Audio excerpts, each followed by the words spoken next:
আলোচনা করেছিলাম যে হযরত লুকমান আলাইহিস সালাম ওনার সন্তানদেরকে প্রায় 10টা নসিহত করেছেন। এই নসিহতগুলোর মধ্যে সর্বপ্রথম নসিহত ছিল আল্লাহর হক সম্পর্কে, যে আল্লাহর সাথে কাউকে শরীক করা যাবে না। মানুষের জীবনের সর্বপ্রথম কাজ হলো আল্লাহকে লা শরীক বলে বিশ্বাস করা। লা শরীক বলে বিশ্বাস করা, আল্লাহর ইবাদতেও শরীক না করা, শিরিক মুক্ত ইবাদত, শিরিক মুক্ত আকীদা, বিশ্বাস। এটা হলো আল্লাহর কাছে, বান্দার কাছে আল্লাহর যত হক আছে এর মধ্য থেকে অন্যতম সবচেয়ে গুরুত্বপূর্ণ সর্বপ্রথম হক হলো আল্লাহ বান্দার কাছ থেকে পাবে যে বান্দা আল্লাহকে লা শরীক বলে বিশ্বাস করে।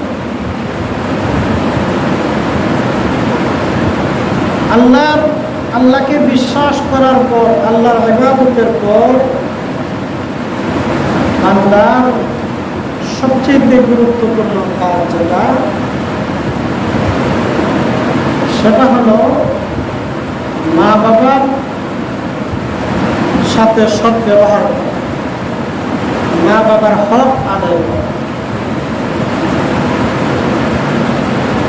আল্লাহর হক, বান্দার হক, মা বাবার হক আদায় করা, এই সবগুলোর মধ্যেই রাসূলের আদর্শ আছে। রাসূলের আদর্শ অনুযায়ী সব কাজকর্ম করা, এটাও আমাদেরকে জানতে হবে এবং মানতে হবে যে আল্লাহর বিধিবিধান জন্য মানব, বান্দার হকও যে আদায় করব রাসূলের তরিকা অনুযায়ী। রাসূলের পদ্ধতি, রাসূলের আদর্শ হলো আমাদের জীবনের সকল কাজের মডেল। এখানের মধ্যে আল্লাহ পাক রব্বুল আলামিন হযরত লুকমান আলাইহিস সালামের নসিহত তুলে ধরেছেন। হযরত লুকমান আলাইহিস সালাম সর্বপ্রথম আল্লাহর হকের আলোচনা করছেন। 2 নাম্বার হলো বান্দার হকের মধ্যে সবচেয়ে গুরুত্বপূর্ণ হকদার হলেন মা বাবা। মা বাবার হকের কথা আলোচনা করছেন। এই সিস্টেমে আল্লাহ পাক রব্বুল আলামিন কুরআনের বিভিন্ন জায়গায় আল্লাহর হকের পরে বান্দার হকের মধ্যে সর্বপ্রথম মা বাবার কথা আনছেন। জোরে বলেন সুবহানাল্লাহ। যেমন আল্লাহ পাক রব্বুল আলামিন সূরাতুল বনী ইসরাঈলে বলেছেন, ওয়া কাযা রাব্বুকা আল্লা তা'বুদু ইল্লা ইয়্যাহু ওয়া বিল ওয়ালিদাইনি ইহসানা। আল্লাহ বলেন, ওয়া কাযা রাব্বুকা আল্লা তা'বুদু, আল্লাহ পাক রব্বুল আলামিন নির্দেশ করেন বান্দাকে, ও বান্দা আল্লাহর ইবাদত বন্দেগি করো। আল্লাহর ইবাদত বন্দেগি করার পরে 2 নাম্বার যে কাজ, সেই কাজটা হলো ওয়া বিল ওয়ালিদাইনি ইহসানা, মা বাবার সাথে সৎ ব্যবহার। তো কোরআনুল কারীমের মধ্যে আল্লাহ পাক রব্বুল আলামিন আল্লাহর হকের কথার পরে মা বাবার হকের কথা আছে। এমনইভাবে হযরত লুকমান আলাইহিস সালামও সন্তানকে নসিহত করার ক্ষেত্রে সর্বপ্রথম আল্লাহর কথা, আল্লাহর হকের আলোচনার পরে বলছেন, সন্তান আল্লাহর হক আদায় করার পরে মা বাবার সাথে কি করবা? সৎ ব্যবহার করবা। জোরে বলেন সুবহানাল্লাহ। আল্লাহ পাক রব্বুল আলামিন এখানে তুলে ধরছেন যে মা বাবার কেন হক আদায় করবা। ওয়াসাইনাল ইনসানা বিওয়ালিদাইহি, মা বাবার ব্যাপারে সন্তানকে নসিহত করছেন, যে ওসিয়ত করছেন যে মা বাবার সাথে সৎ ব্যবহার করবা। কেন? হামালাতহু উম্মুহু ওয়াহনান আলা ওয়াহান। আল্লাহ পাক রব্বুল আলামিন বলেন, মা বাবার হক কেন আদায় করবা, মা বাবার খেদমত কেন করবা? তার অন্যতম কারণ হলো মা সন্তানকে গর্ভধারণ করেন। জোরে বলেন ঠিক না বেঠিক? মা সন্তানকে হামালাতুহু উম্মুহু, মা তার সন্তানকে গর্ভধারণ করেন। ওয়াহনান আলা ওয়াহান, এই শুধু গর্ভধারণ করা এটাই নয়, কষ্টের পর আরো কষ্ট আছে। মা হওয়া যে কত কষ্ট,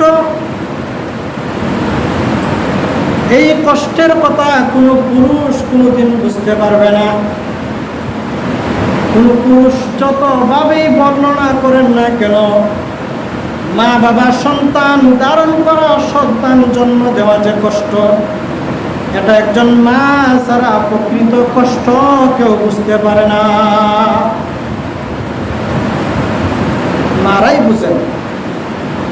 সন্তান যখন মায়ের পেটের মধ্যে সর্বপ্রথম আসে, প্রথম কয়েক মাস কত কষ্ট, শরীরের মধ্যে একটা পরিবর্তন চলে আসে, হরমোনগত পরিবর্তন, খাবারের মধ্যে রুচি থাকে না, শরীরের মধ্যে দুর্গন্ধ দুর্গন্ধ লাগে, খাবারের মধ্যে গন্ধ লাগে, বমি ভাব।